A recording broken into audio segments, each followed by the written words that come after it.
আসসালামু আলাইকুম ওয়া রাহমাতুল্লাহি ওয়া বারাকাতুহু। আশা করি আপনারা সকলেই ভালো আছেন। মহান আল্লাহ তাআলার অশেষ রহমতের 10 দিন অতিবাহিত করে আমরা ইতোমধ্যেই মাগফিরাতের 10 দিনের মধ্যে প্রথম দিনে আমরা প্রবেশ করে ফেলেছি। আলহামদুলিল্লাহ।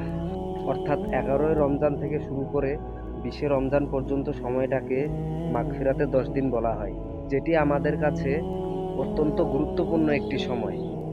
এই দিনগুলোতে আমাদের বেশি বেশি ইস্তেগফার অর্থাৎ ক্ষমা প্রার্থনা করা উচিত এবং অতীতের গুনাহের জন্য মহান আল্লাহ তাআলার কাছে অনুশোচনা করা উচিত এবং এই দিনগুলোতে বেশি বেশি দোয়া ও জিকির করা উচিত।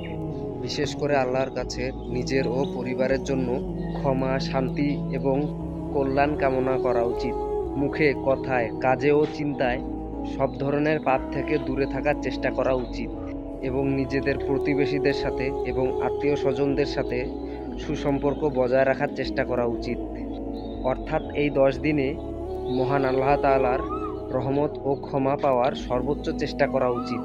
তাই আসুন আমরা এই প্রতিটি মুহূর্তকে কাজে লাগিয়ে নিজের ইবাদত ও আমলকে আরও উন্নত করার চেষ্টা করি।